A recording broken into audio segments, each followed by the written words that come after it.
राम भद्राचार्य जी, अब परम हाँ, वो पूज्य तो राम गुरुदेव, भद्राचार्य जी। वो तो गुरुदेव भगवान है। हमारे जीवन में छत्र छाया किसी की है। जब जब हम विवादों में फंसे, कोई अगर सामने सबसे पहले आए, गुरु आए।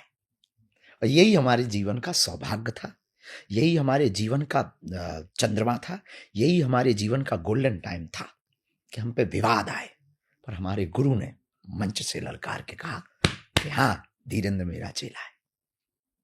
बस हो गया काम।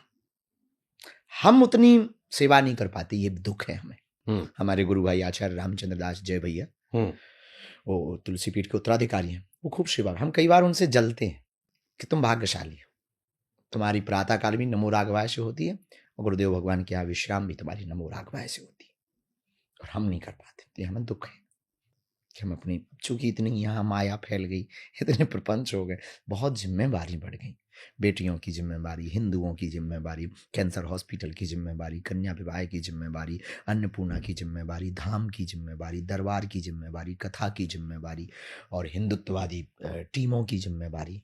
तो ये जिम्मेवारियों के कारण फिर भी जब भी मौका मिलता है बहुत समय गुजारते गुरुदेव के पास, और जो भी गुजारते वो ऐसे गुजारते हैं, आप वहाँ पहुँचने के बाद, उस पहुँचने के बाद फिर ऐसा लगने लगता है कि अब करना ही क्या है। जैसे होता ना कि अब दूल्हा जो बना हो तो टेंशन उसको होती है, बाराती तो फुल नागिन डांस करते हैं।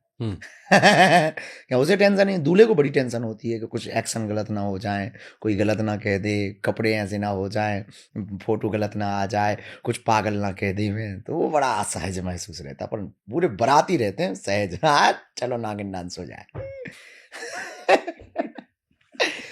आपसे मिलने का तरीका क्या है, किसी व्यक्ति को आपसे मिलना हो? बहुत सरल है, लोगों ने बहुत कठिन बना रखा हमारा। एक तो दरबार लगते ही है, जहाँ लगता है वहाँ आ जाइए। दूसरा धाम पे लगते ही है, और रोज शाम को हम लगभग 1 से 2 हजार लोगों को भभूति बांटते हैं। आप सुन के परेशान होंगे, शायद बताया हो किसी ने, 18 हावर्स वर्क करते हैं मिनिमम। कभी थक जाएं, कुछ ऐसा हो जाए तो बात अलग। हाँ, जरूरी नहीं कि कुछ ऐसी बैठकें हो जाती हैं, धाम की बैठक, प्रशासन की बैठक, मंडल की बैठक, समिति की बैठक, धाम व्यवस्था की बैठक, तो बात अलग है, लेकिन प्रतिदिन 18 हावर्स वर्क करते हैं। जबरदस्त। हाँ, पुरुषार्थ तो वीआईपी कल्चर है यहाँ पे भी कि वीआईपी व्यवस्था को मिलना हो किसी को? कुछ ले दे के नहीं मिल सकते हैं, बस आपके मान सम्मान और पद प्रतिष्ठा का ख्याल रखा जा सकता है। वैसा नहीं कि ज्यादा पैसा तो जल्दी मिल जाएगा आपसे। पैसा लेते ही नहीं है, दोगे क्या खाक? आप दिए नहीं। यहाँ पूछ लीजिएगा, यहाँ भगवान, खैर भगवान की बड़ी कृपा है। वैसे मुझे व्यक्तिगत तौर पर बड़ा लगता है कि हमारे धर्म में वीआईपी कल्चर के खिलाफ तो हम भी हैं, बहुत डंड दे रखा है, बहुत खिलाफ है हम कि, और खास तौर पर जो पैसा वाला वीआईपी कल्चर, जैसे एक तो होता जरूरत वाला कि कोई बड़ा प्रतिष्ठित व्यक्ति आ गया, या कोई ऐसा व्यक्ति सुरक्षा के लिहाज से, प्रतिष्ठा के लिहाज से, सेहत के लिहाज से, वो समझ में हमारे लिए 3 ही महत्वपूर्ण है। किसी की तबीयत खराब है, या वो बहुत मुसीबत में है, या कोई देश का क्वेश्चन लेके आया, तो उसको हम अलग से कमरे में टाइम देते हैं जो देश के लिए हितकारी होगा। दूसरा, उसकी सुरक्षा और उसकी सिक्योरिटी और उसकी पर्सनल डिटेल्स समाज में ना जावे, तो उसका सम्मान बचा रहे, तो हम पर्सनल टाइम देते हैं।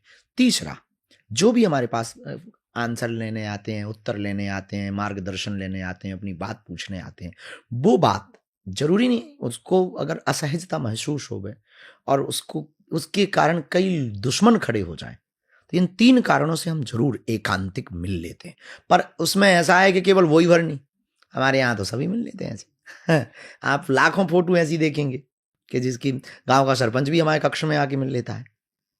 सुंदर। हमने आसपास बहुत लोगों से पूछा कि यहाँ कई लोग पर्चा बनाते हैं, इस इलाके में आसपास हमने सुना, लेकिन आप पर विशेष कृपा रही। क्या लगता है क्यों ऐसा हुआ कि हमको ये कहना नहीं चाहिए, हाँ। पता नहीं, पर्चा वाली चर्चा हम बहुत कम सुन पाए। अच्छा, एक बड़ी धारणा है कि इस इलाके में धीरेन्द्र शास्त्री जैसे से सैकड़ों लोग हैं जो सेम पर्चा बनाते हैं, लेकिन आप फेमस हो गए। नहीं, ये बात शायद वो, अब हम पता नहीं ऐसा क्या है, हम उन लोगों के बारे में बहुत जान नहीं पाए, समाज को भी पता नहीं लगा, और शायद पर्चा की चर्चा बहुत ज्यादा दिनों पुरानी तो नहीं कह सकते, ऐसी कुछ बहु चर्चा में तो 4-5 साल। असहज करती है पर्चा वाली चर्चा आपको? वो तो देखिए, हमको अपनी बात आप तक पहुंचानी है, और आप कैसे सुन पाएंगे बस इसका एक तरीका है। सुंदर। खुल के बात बता रहे हैं। हमें हिंदुओं तक अपनी बात पहुंचानी। ईसाई क्या करते हैं? पोप का स्टेटमेंट चला गया पूरी दुनिया में। नहीं, उन्होंने एक नया ट्रेंड निकाला है, चंगाई सभा करते हैं। चंगाई सभा में करते क्या है? वो जो हुलुलुलु होता रहता। हाँ, देखा हमने। अब इसका तोड़ क्या है? जागरूकता। कितने लोगों ने नहीं की। इसका तोड़ एक ही है, जहर को जहर काटता है। अपन ने सोचा कि हमारे पास, चूंकि ये तो था ही, पद्धति तो थी ही, शायद ये भविष्य में कोई आपसे क्वेश्चन पूछेगा कि आपके दिमाग में पर्चा ही क्यों आया। आपके दिमाग में नहीं आया होगा, पर कोई पूछे या किसी के दिमाग में चलेगा तो उसका उत्तर हम देना चाह रहे हैं।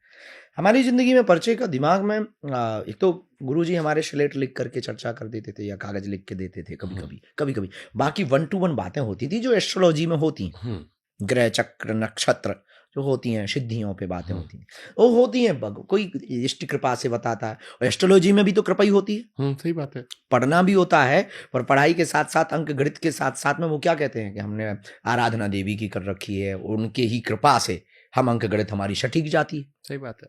Am I right? हाँ, ट्रू। ऐसे ही हमारे पास, तो अपन ने उसका तोड़ निकाला। पर्चा जी, तो गुरुजी तो करते ही थे, लिखते ही थे। तो हमने कहा कि क्यों ना हम धर्मांतरण करने वाले हिंदुओं को एक खुद ऑप्शन दें कि अब आपको उनके यहां जाने की जरूरत नहीं है, अपनी भी शक्तियां कम नहीं।